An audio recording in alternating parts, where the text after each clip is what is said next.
he has a meeting with his father's lawyer, and he finds out that his father has left a sizable amount of money that he wants Sam to deliver to some kid he's never met.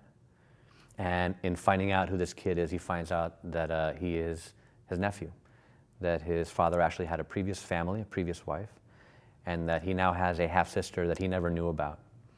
And in trying to find out why he had such a horrible relationship with his father, realizes these two people might be a key for him to understand maybe why my father was so distant, maybe what was it that he was carrying that I never knew all this time? And did my mother know? And probably not. And how will I protect her from that secret? And that journey forces him into finding out what's right and what's wrong.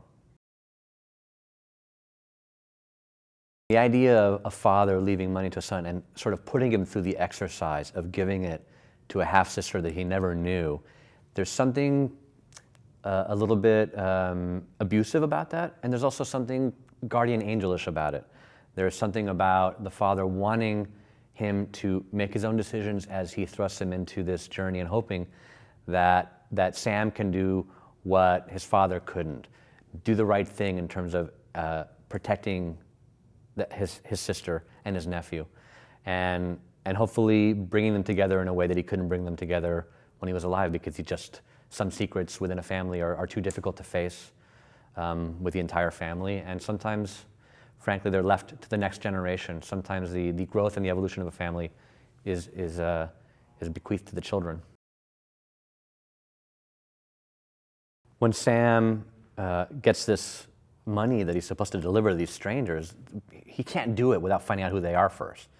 So he goes to the address and he finds this kid and he follows this kid to the mom, and he's not sure what's happening. Did my dad have an affair with this woman? And then he follows her to an Alcoholics Anonymous meeting, and he overhears her speaking. And there she says, "I lost my father, and the only way I know that is I read about it in the paper, because that's how absent he was from my life." And that's when he realizes, oh my God, this woman is my sister. And he's just in shock. And he's kind of just looking at her as she comes out of the meeting, and she sort of corners him and says, "Hey, hi, you new?" And he's like, "What? I didn't." And she's like, "Are you new here?" And I think he's just so in shock that his first interaction with her, it doesn't occur to him to tell the truth. I think he's just in shock. That was amazing to see him. Then to find out that he's actually great at it, and to see the actors respond to him, and to see, and the fact that because it's material that he generated, have an advantage that, say, a director who is just taking a script from someone else doesn't have. He knows the material, so there's no question he couldn't answer. There's no quicksand he was on in terms of the material. So watching him direct was one of the highlights, one of the pleasures of our partnership. It's one of those things we've talked about and dreamt about forever, and to see it happen on this scale with this cast, it's kind of an out-of-body experience. We all have a soundtrack to our lives, and when a movie is so much about just your experience when you're going through a big change, somehow the music in your life, you remember it better. It's only when you break up with someone that you realize every song on the radio is about breaking up, right? It's only when your dog dies that suddenly every song is about how horrible, luck can be. So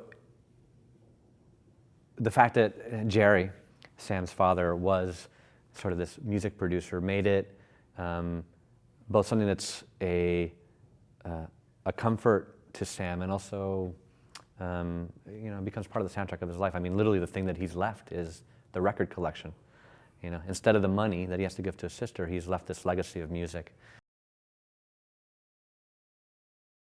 Every family, in a way, I think, has a secret. Be it whether it's in the immediate family or right around the edges, every family has a secret. Some of them literally this secret, where a previous family that you never knew existed is out there, and they have a similar experience to yours. So I hope that what they see in that is that though every family may have a secret, that does not mean darkness and tragedy. It means that if you confront the secret and you confront it openly and honestly, that actually the dark shadows of a family's life can actually become illuminating. They can become light.